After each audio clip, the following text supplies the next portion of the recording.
امروز مردم ملی در برابر مردم شریف تاجیکستان همچنان جامعه تاجیکستان که امروز در یک گوشه دوردست جمهوری حیات به سر میبریم که امروز ما هم طرفدار همین سیاست پیشوای ملت که امروز در تمام جان جشن نوروزی بنا جشن گرفته میشه. در قطار همین مردم دیهای ما هم در قطار هم مردم جمهوری جهان توانسته ایستاده است که جشن نوروزی در یک سطح بلند جشن بگیرند. جشن نوروزی با تمام اهل دیه، اولا اهل دیه، جماعتچگی ناحیه، خواب ولایت، خواب جمهوری تاجیکستان و آن دهنده‌های ما که در دیگر گوشه ها کنار جمهوری تاجیکستان حیات بستن زندگی میکنند با آن تبریک میگیم. با تا توانستند آنها هم بیان در این جشن با شکوه ما اشتراک کنند، جشن بگیرند، هم قدم ما باشند و در آبادی همیده همون آبادی جمهوری تاجیکستان سهم از یک شب بودند. نوروزی حجت صفای با تمام مردم بار دیگر تبریک میکنیم. بگذار که هر روزی ما چون نوروزی در فضای صلح و ثبات نوروز مبارک. دوستان عزیز، تمام همدیارانی که در جمهوری تاجیکستان و دور و نزدیکی که هستند تبریک میکنیم بار دیگر.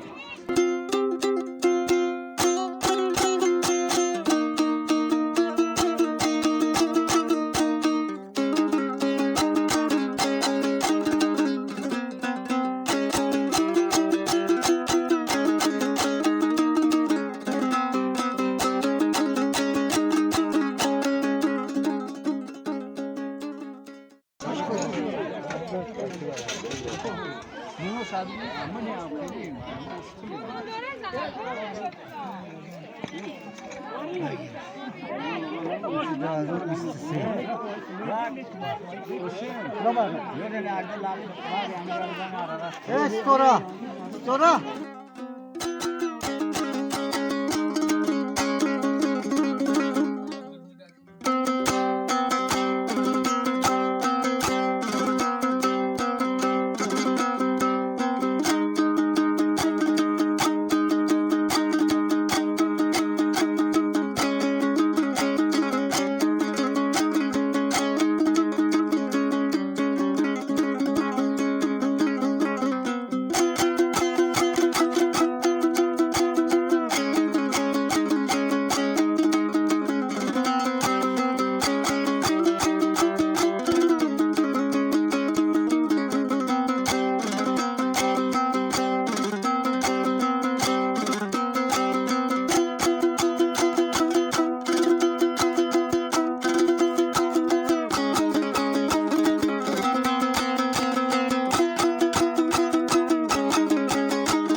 بچه دامی چورده اگرش نباشه نه دیگ پریوش چند قاشتون رای کنم؟ دیگ چورده کوارتیر دامی چورده کل هرچه تو را مش میکنه سمالات خیلی روی سمالات خیلی کل دیگ آش زیادی مونده که پول دامی 16 دامی 16 Domi 16.